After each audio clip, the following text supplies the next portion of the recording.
Hey guys, today's book is The Berenstain Bears in the Dark by Stan and Jan Berenstain. And you can see on the cover that Sister Bear is looking a little bit nervous. So you can probably make a prediction about what you might hear. And then the book always starts too with a little poem that helps us kind of think about what will be in the story. So it says, being afraid of the dark doesn't just happen to you. It happens sometimes to little bears too. Berenstain Bears in the Dark. Brother Bear, said Sister impatiently, are you going to take all day to pick your books? Sister and Brother Bear were at the Bear County Library. Sister had already chosen her books and was waiting at the checkout desk. Hold your horses, said Brother. I'm looking for a good mystery. Sister Bear usually took out storybooks and books about nature and sometimes books of poems. Brother liked those too, but lately he'd become interested in mysteries, especially spooky ones. Hey, this one looks good, he said finally. Okay, let's check out. Said Sister, looking at the cover. It was called The Case of the Crying Cave. It looks scary to me.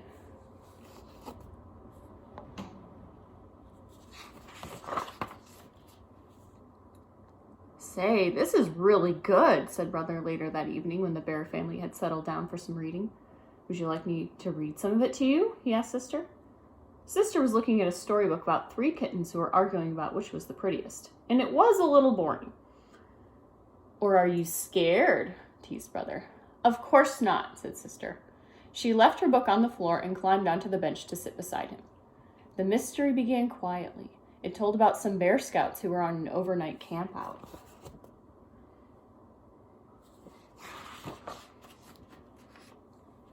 When the Scouts discovered a dark, secret cave, Brother's mystery began to get a little exciting. And when the cave began to cry and wail, it was anything but quiet. Woo! Cried the deep, dark, mysterious cave. Read Brother with a lot of expression. Woo! Stop, said Sister, putting her fingers in her ears. That's enough! And she went back to her storybook. Scaredy bear, teased Brother.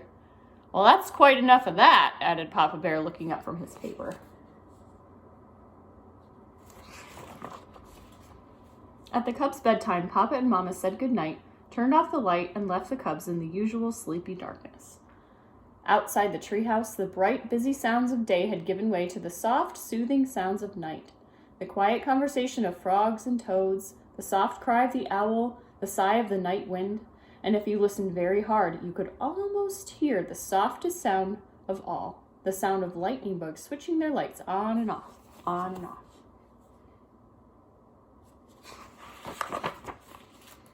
But inside the treehouse, Sister Bear wasn't beginning to fall asleep. That night, the dark didn't seem the least bit quiet and sleepy. In fact, it seemed like the spooky darkness of a scary cave. And the friendly old chest of drawers and the funny clothes tree that Papa had made didn't seem so friendly and funny. They seemed more like cave creatures. So when Brother decided to tease her a little more by making a wailing sound, a really spooky wailing sound, it gave her quite a scare. She says, "Ooh, Mama, Papa!" she cried. "Hurry, quick!" And come quickly they did. Papa rushed into the dark room and tripped over the clothes tree. Mama rushed in after Papa and tripped over him. And in the commotion, Sister fell out of bed and landed on both of them. Then Brother, who had started it all with his spooky wail, turned on the light. What a mess. Sister, still scared, was holding on to Papa. Papa was holding on to the toe he had stubbed, and Mama was looking for the nightcap she'd lost in the confusion. All 3 of them were pretty annoyed with Brother Bear.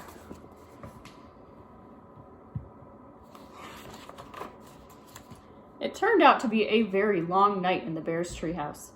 Papa and Mama tried to explain that there was nothing to be afraid of in the dark, except maybe running into a clothes tree and stubbing your toe, but it didn't do any good.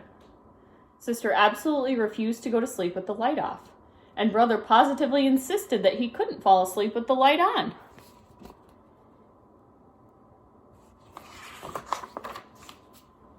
The next morning, the Bear family was very sleepy-eyed. Oh boy, said Brother, yawning. I sure don't want to go through another night like that. Neither do I, said Papa, and I think I have an idea that might help. He took Sister's hand. "Come with me," he said. "Where are we going?" she wanted to know. "Up to the attic." "The attic? But it's dark in the attic, even in the daytime." "I know," said Papa, "but there's something I want to show you.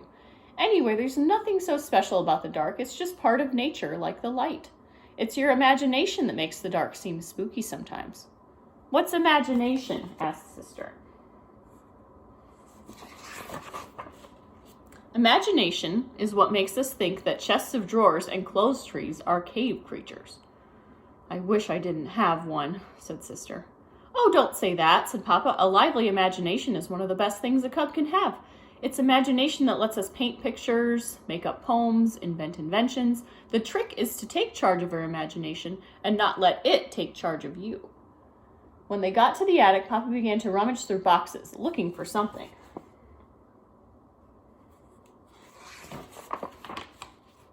Sister tried to follow Papa's advice and not let her imagination take charge.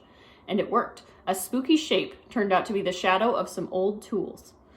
What looked like a giant was really some piled up furniture. I'll show you that a little bit closer. "Here it is," said Papa, "my old nightlight, the one I used when I was a cub and had a little trouble falling asleep in the dark." Sister couldn't believe that her big, powerful Papa was ever afraid of the dark. "Oh, sure," said Papa. "Most of us are at one time or another."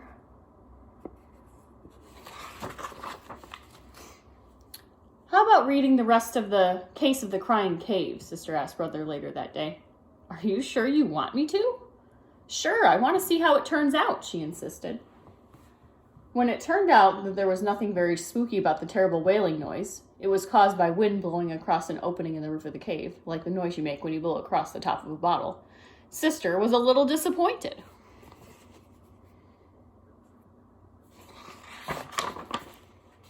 And that night, when she and Brother were all settled down in the cozy glow of Papa's old nightlight, she said so.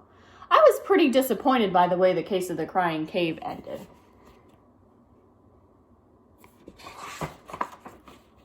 "Why?" asked Brother. "Because," she said, "I was hoping the wailing sound would be a really spooky, scary monster." And she leaned down from her bunk over Brother's and made a spooky, scary monster face at him. "Cut that out!" cried Brother.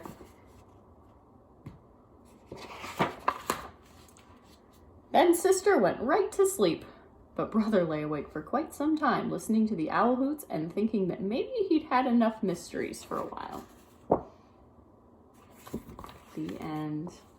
I hope you enjoyed that book. It's a good one, and I wonder, have you ever been afraid of the dark? Like Papa said, most of us are at one time or another.